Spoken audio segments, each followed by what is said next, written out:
keislaman itu bukan pada aspek simbolisasi, tapi Assalamualaikum warahmatullahi wabarakatuh. Pidato Kang Deddy Mulyadi ngaji, Prabowo, para menteri, para ustadz pasti terkejut teman-teman mendengarkan pidato Kang Deddy Mulyadi ini, yang mana Kang Deddy sudah sejak dulu teman-teman sudah memahami itu Islam, sudah memahami ilmu agama begitu luar biasa teman-teman. Ya, punya pemimpin yang seperti ini, ya mungkin Ustadz Adi Hidayat, Ustadz Abdul Somad, ya tersenyum melihat seorang pemimpin Kang Deddy Mulyadi ini. Kalau bicara Islam kemodernan, hari ini hampir semua orang memahami tentang Islam kemodernan, cara berpikirnya, cara bersikapnya. Tetapi ketika bicara keindonesiaan ini yang belum selesai. Kenapa belum selesai? Karena pada hari ini ada sebuah dogma yang berkembang dalam cara berpikir kita Islam kita, bahwa Islam itu akan kalah kalau kita menjadi Arab. Nah, kalau Islam akan kapah kalau kita menjadi Arab, maka Allah salah mentakdirkan kita menjadi orang Sunda, salah mentakdirkan kita menjadi orang Jawa, salah mentakdirkan kita menjadi orang Bugis Makassar, orang Kalimantan, orang Sumatera, orang Papua, sehingga kita tidak bisa lagi menjadi kafah. Nah, kalau dalam konteks itu, maka konteks keislaman itu bukan pada aspek simbolisasi, tapi konteks keislaman itu pada penyerahan diri. Ketika bicara pada penyerahan diri, ya, kalau bicara penyerahan diri, maka saya katakan, maka orang Sundalah yang paling Islam. Kenapa? Karena orang Sundalah yang paling menyerah. Tidak ada yang menyerah seperti orang Sunda, kegeser nyakeun bae geus takdirna. Direbut orang keun bae geus takdirna.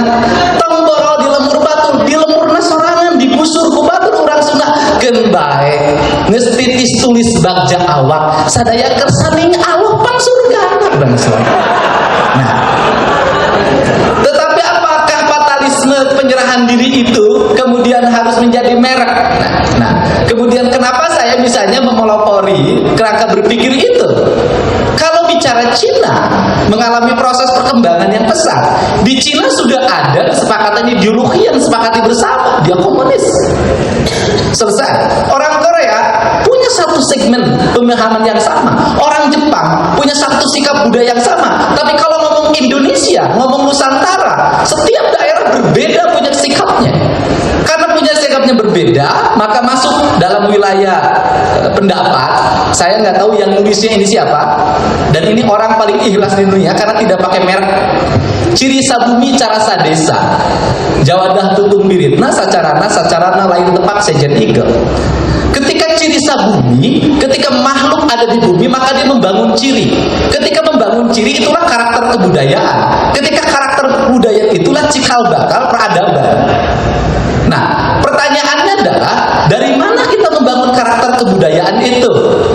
Apakah karakter kebudayaan kita akan diletakkan pada semangat kompetisi yang kemudian seluruhnya adalah adopsi dan kemudian kita menjadi subordinasi dari sebuah peradaban?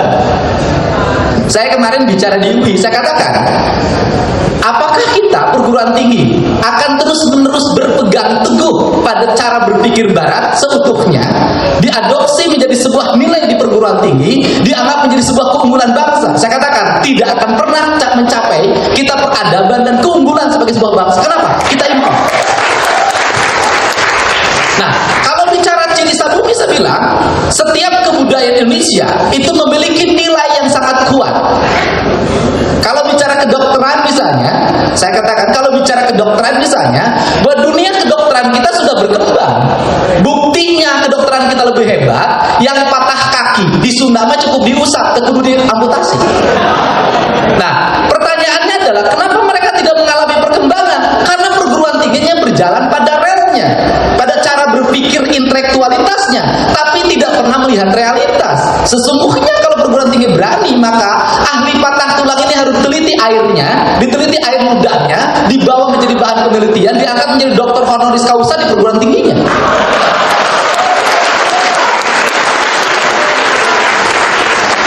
Dan kalau ngomong Cina berhasil mewujudkan itu. Kalau Kang Ferry sakit badan, walaupun menteri, saya yakin Kang Ferry tidak akan cari dokter, pasti cari tukang urut. kita itu menampilkan realitas-realitas yang menjadi kebudayaan rakyat, kemudian kita mencari kebudayaan baru yang impor. Padahal kalau seluruh kebudayaan itu diangkat, dibuat akademisasi, kemudian dikaji di perguruan tinggi, dilahirkan menjadi pikiran peradaban, maka mereka naik kelas. Ketika naik kelas, maka dia akan diyakinkan pada pihak lain. Inilah yang dilakukan oleh kita kaum intelektual. Intelektual kita ini kalau ngomong ilmiah semuanya kata orang. Cek Aristoteles, cek Socrates, cek Plato. Saya nanya, ari cek siapa?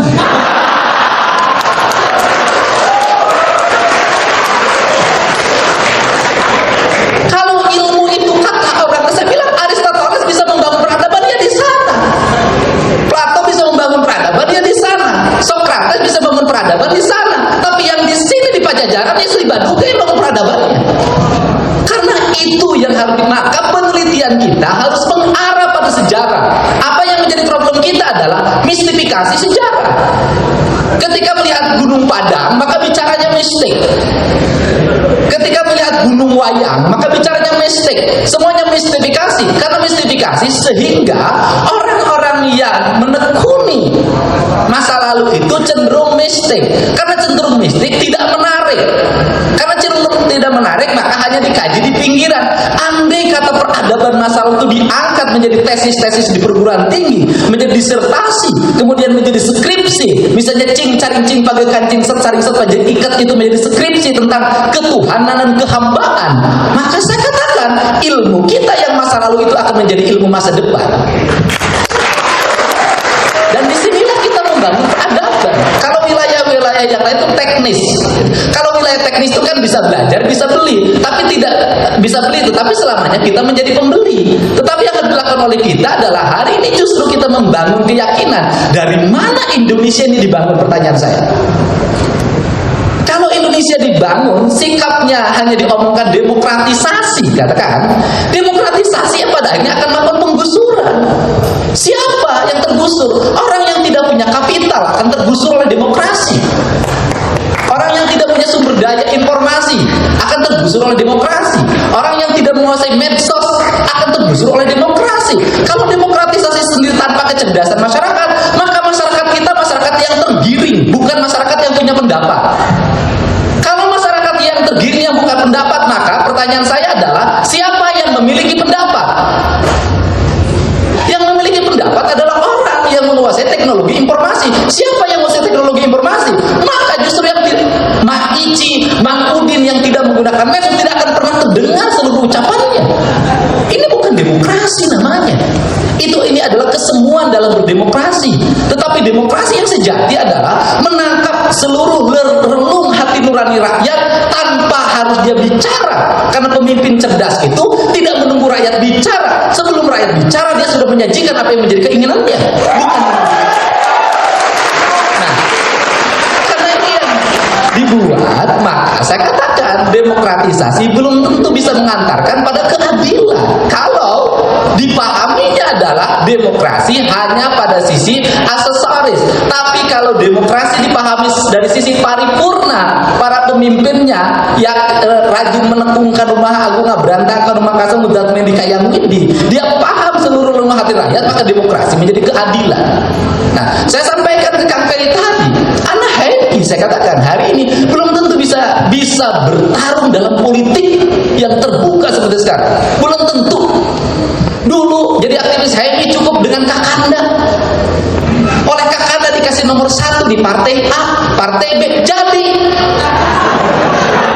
Hari ini ikut Kakanda dikasih nomor 1, kalah. Jujur aja saya ngomong. Kenapa? Kapital kagak punya, medsos nggak nguasain, cuman cuap-cuap. Silakan keliling kampung cuap-cuap. Pembangunan masjid yang ditanya. Mungkin kalau Bandung berbeda. Kalau di kampung-kampung begitu datang anak happy pidato, apa tong pidato dilihat teuing. Bapak rek ngomean masjid mah. Begitu anak HMI disuruh ngomean masjid, cari lagi ke Kakanda. Kakandanya kan pusing, 300 calon minta ke Kakanda semua, Kakanda juga kan sama nyawa.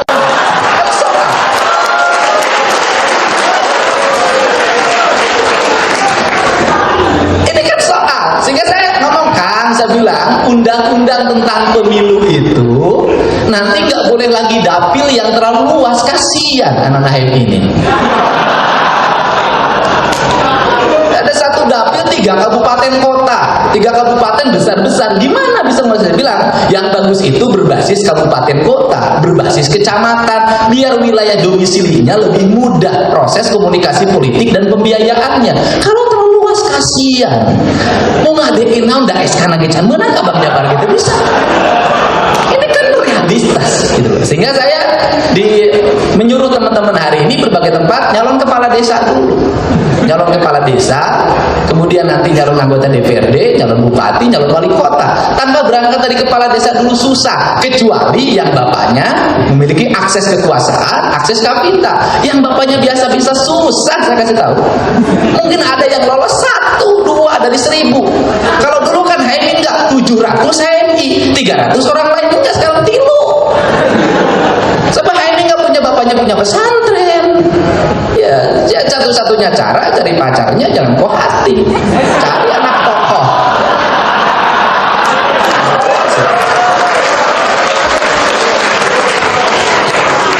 Gak cantik-cantik amat gak ada masalah, yang penting bisa mengantarkan jadi politisi ternama itu. Ya kalau pengen cari yang cantik kan nanti bisa nambah kalau diizinkan. Nah ini kan problem gitu loh, ini problem kita. Nah sehingga saya punya pandangan, kalau Pak Wali kan sangat hati-hati menyampaikannya, karena Pak Wali kan politisi Bandung santun. Kalau saya kan bagian diri saya adalah Pantura, jadi agak terbuka sedikit. Sehingga ketika melihat misalnya hari ini undang-undang pilkada, saya termasuk punya pemahaman undang-undang pilkada tidak boleh diputuskan dalam satu kerangka berpikir. Karena Indonesia ini tidak boleh diputuskan dalam satu kerangka berpikir. Indonesia harus diputuskan dari berbagai kerangka berpikir. Sehingga dalam pemahaman saya undang-undang pilkada itu membuat ruang yang langsung, membuat ruang yang tidak langsung, dan membuat ruang yang ditunjuk. Yang langsung bagaimana? Mereka yang sudah mengalami kemapanan demokrasi, masyarakatnya sudah cerdas, daerah-daerahnya tidak ada konflik, kemudian tidak rawan money politik, maka itu langsung. Yang tidak langsung yang masih ada sedikit rentan. Yang perlu ditunjuk daerah yang dipimpin beberapa kali oleh bupatinya sudah demokrasi tidak mengalami perkembangan. Ditunjuk cari wali kota berhasil, bupati berhasil, suruh tugas membangun daerah itu agar cepat. Karena makna demokrasi adalah keadilan.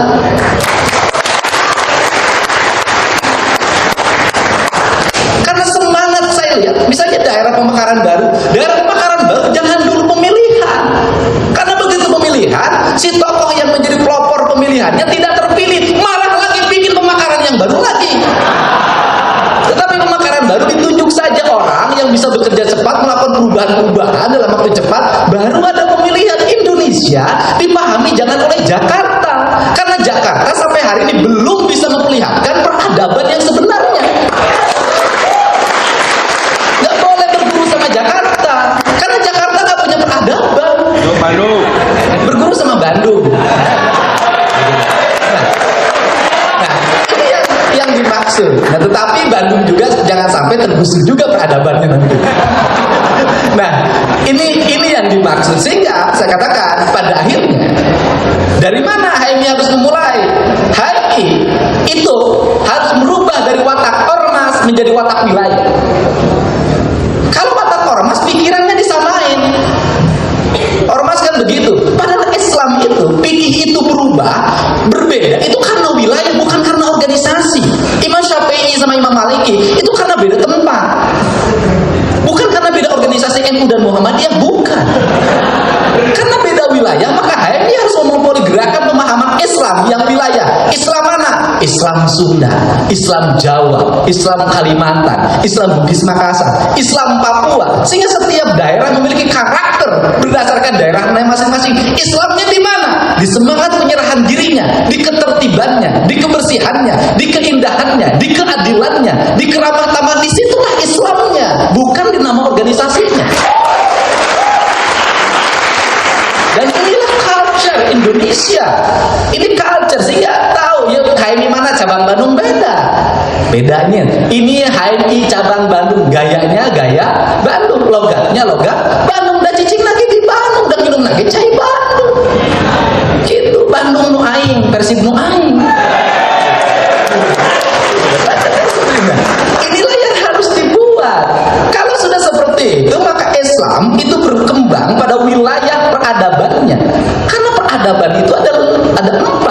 peradaban itu tanah, peradaban itu air, peradaban itu udara, peradaban itu matahari. Kemudian menyatu menjadi diri sebuah manusia yang sempurna. Sehingga manusia yang beradab itu seperti apa? Ya manusia yang bersenyawa dengan keempat hal tadi, itulah manusia beradab.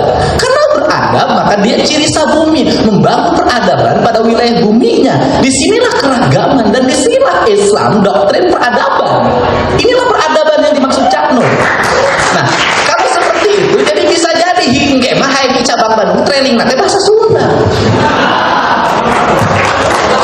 Karena bahasa Sunda bahasa peradaban. Nah, ini yang inilah pemikiran yang terus menerus saya gagas, yang terus saya sampaikan ke teman-teman HMI, sehingga jadi HMI nanti mirip Damas gak apa-apa.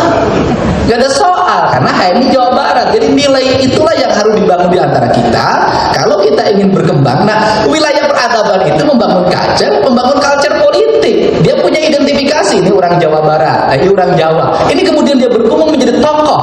Tokoh itu berasal dari wilayah peradaban wilayahnya, sehingga ketika bicara di Jakarta nanti itu akan bicara pada wilayah ketokohan. Saya yakin undang-undang politik juga ke depan berubah.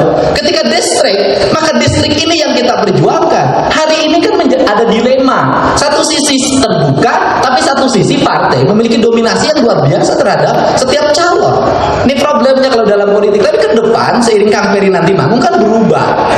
Assalamualaikum warahmatullahi wabarakatuh, teman-teman semua. Saya menemukan video Kang Deddy Mulyadi pidato beberapa tahun yang lalu ya, yang mana 10 tahun ke belakang, 11 tahun ke belakang teman-teman, Kang Deddy berpidato seperti itu ya, tentang Islam, tentang ya mohon maaf ya, mungkin para ustadz terkejut gitu yang mendengarkan pidato Kang Deddy Mulyadi ini ya, begitu luar biasa ya, begitu banyak makna ya apa yang disampaikan oleh Kang Deddy ya, begitu luas. Dan tadi kita pun mendengar bahwa ya Islam ya dari Arab ya untuk ke Indonesia dan seluruh dunia ya teman-teman. Ya intinya pemahaman Kang Deddy ya luar biasa tentang keislaman ini. Ya mungkin para ustadz terkejut gitu mendengarkan pidato Kang Deddy Mulyadi ini ya, luar biasa teman-teman. Ya harus kita akuin, harus kita ya bangga sebagai warga Jawa Barat ya, terutama punya pemimpin yang pemaparan agamanya ya luar biasa, ngerti ya teman-teman. Oke, itu dia video ini. Terima kasih, semoga saya selalu dimanapun teman-teman berada. Terima kasih. Assalamualaikum warahmatullahi wabarakatuh.